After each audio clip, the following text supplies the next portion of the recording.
dog, and that is one way. And those are officers. That dog is an officer of the law, and that dog will go into that cab and take care of that suspect there that has endangered so many people across Orange County and southern LA County on this Wednesday night here.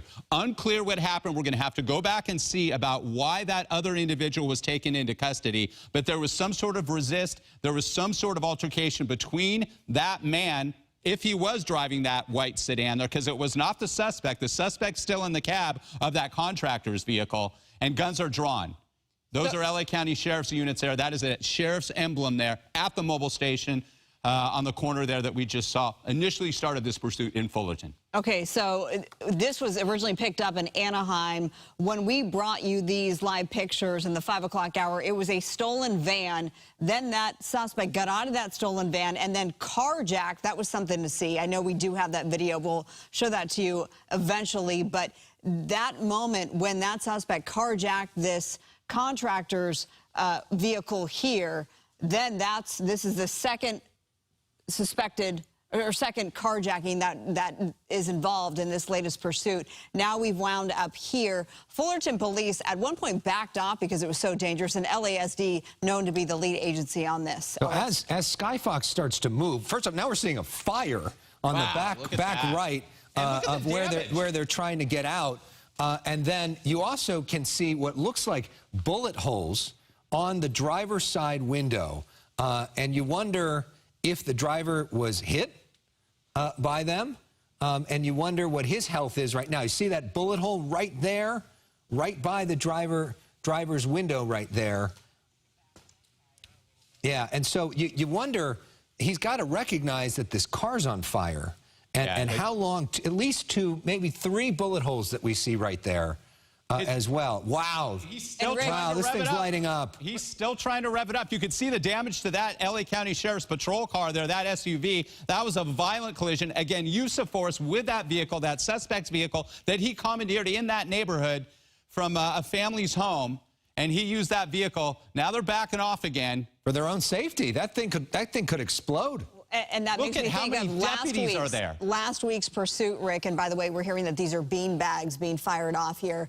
When we covered the stolen big rig cab, and that caught fire, and that suspect had to literally jump out to save his own life of that burning cab, and that did explode. So now we have a similar situation, not exactly the same, of course, but a similar situation where that could be the case, where the suspect has no other choice but to get out. And Marla, look at the front driver's side wheel, too. Looks like that thing's basically down to nothing.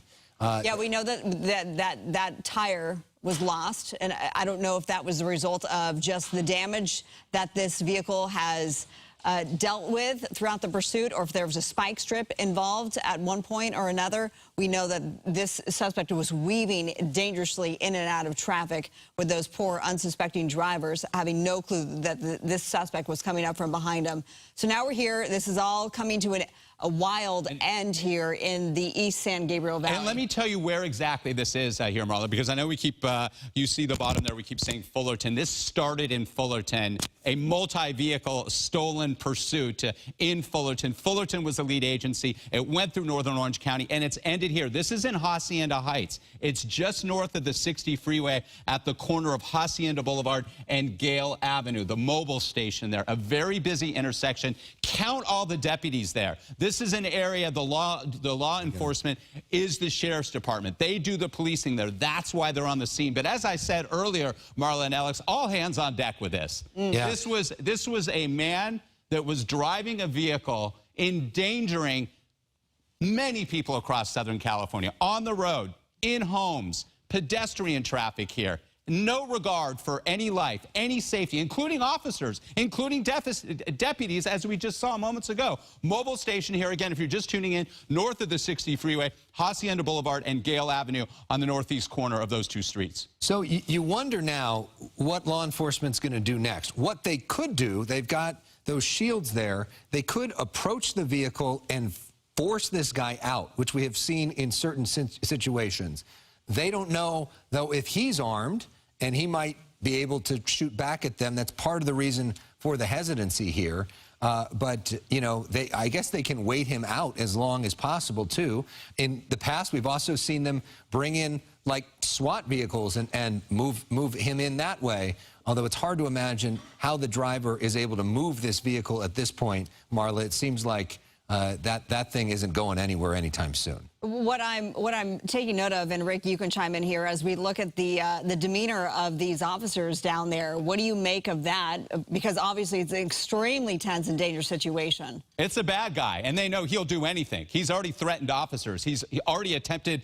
There's the first time when he had stolen that van, he rammed that vehicle. Those were Fullerton police officers. You see the F09 on the top, the emblem on the side, passenger side there. That's a heavy-duty Fullerton police SUV, and he was able to back up, hit that vehicle enough. Those officers didn't have much backup at that time. Otherwise, they would have tried to box him in. He didn't care. He continued to back up, ram the vehicle, was able to get out of that area, that parking area of a multi-unit, either condo structure or an apartment structure there, and then the pursuit was on.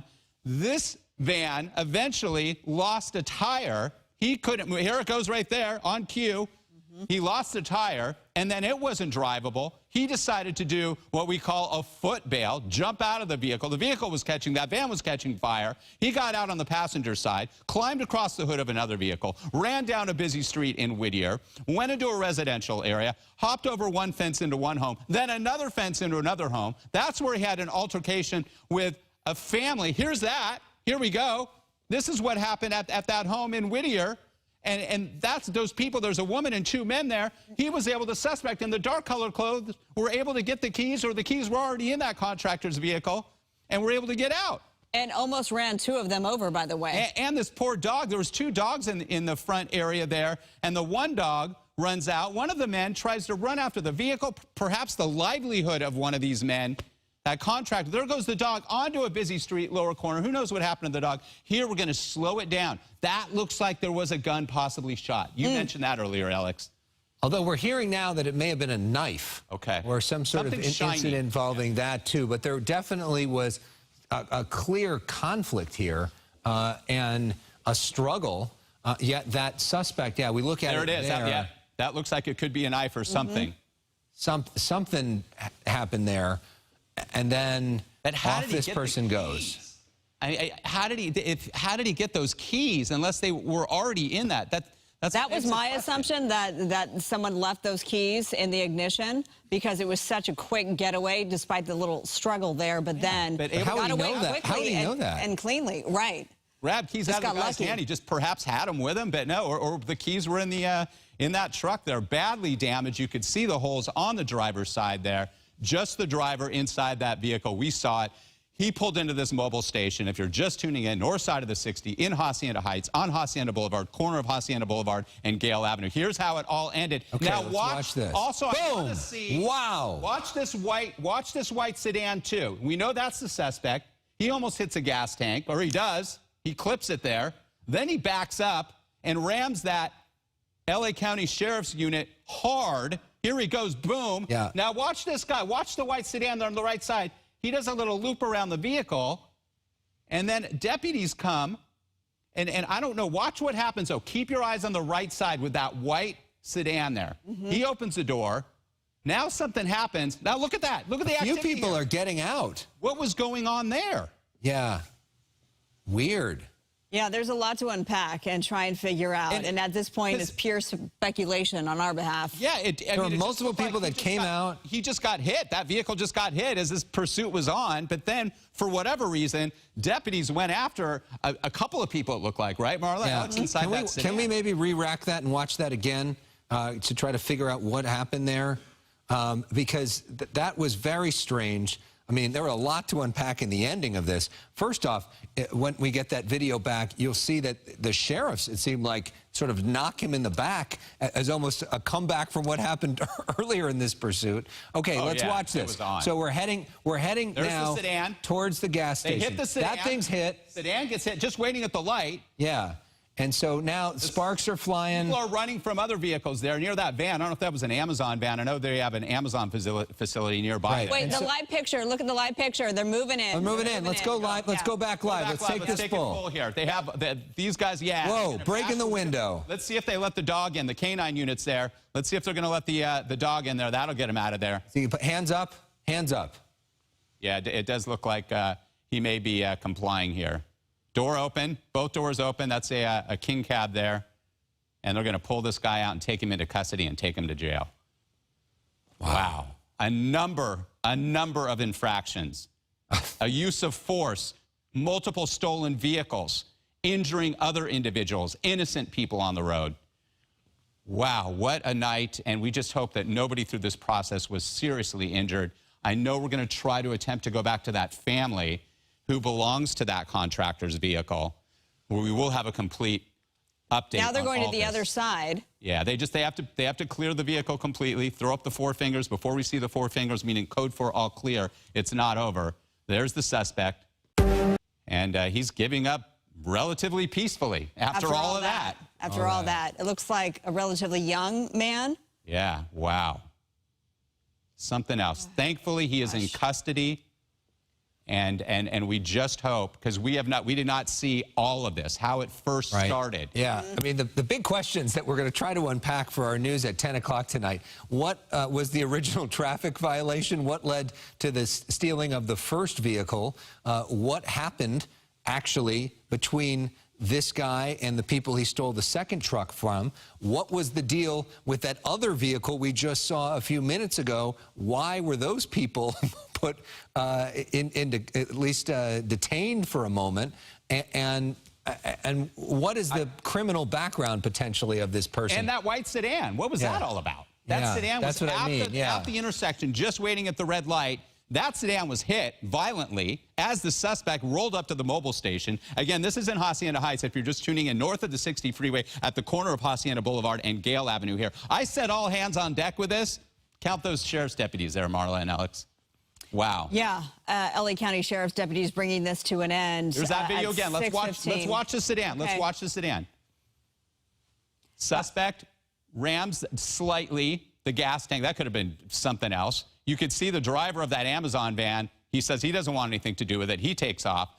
Then the suspect backs in, rams that sheriff's deputy SUV. But watch the white sedan on the side here of what happened. He just got hit. He was in an innocent car just at the stoplight there at the corner of Gale and Hacienda Boulevard. All of a sudden, somebody got out of the vehicle. Then he gets back in the driver's side. But here comes the deputies. Wow. I wonder if those deputies... Wow. They couldn't have thought that he had anything to do with the situation. We don't know. So we're just getting some new information because we have our Gina Silva on the ground, and she actually made contact with the group of individuals whose contractor truck was stolen. We're learning from Gina that they just purchased that vehicle. They just put $5,000 down on it. They just got it, and now it's been carjacked. I said that's his livelihood probably. You know, he's got a new vehicle. He can go out and do his thing, whether he's an electrician, a contractor of some sort. And he tried to save that car and protect his family. And this guy who's being taken into custody did them wrong in a huge way. Look at this scene. My goodness. Okay, so we do know, as mentioned, Gina Silva, she's on the ground. She's working to get all of this put together for us. Quite the story here that she has to unpack. Coming up for the 10 o'clock news. Yeah, maybe we can get to her or maybe we can get to her during this show, if we can. We're going to try to get that on within the hour. But look at all those units. Wow. I mean, and you think about those first incident when there was one unit, and now maybe we could do something in between, right? I mean, this is crazy. And you see this, first responders, firefighters from the Los Angeles County Fire Department arriving on scene here, and they're going to treat this guy. And I've seen this a number of times covering so many pursuits that a suspect gets injured, minor maybe, sometimes very badly. Sometimes those suspects, I've seen a situation where a suspect killed an officer, and then those first responders had to come in and help that guy, that gunman, that suspect stay alive. Well, I'm already hearing from viewers about just how bad they feel about the man who lost his truck, you know, and the damage there. And the idea has already been thrown out there thanks to our viewers, start a GoFundMe. He'll be taken care of. I really do think I hope so. That's a good point, Marla. I think. And the original van, too. Somebody lost their van. Yeah. 2 different vehicles in this. All right, so we're going to try to go to Gina Silva and get information on that coming up. But in the meantime, we want to talk about this, our big story from last night. The most hotly contested races in Southern California, certainly the most expensive mayor's race in the entire country, is the LA mayor's race. At this hour, developer Rick Caruso leads Congresswoman Karen Bass, but it's a slim lead, 12,000 votes.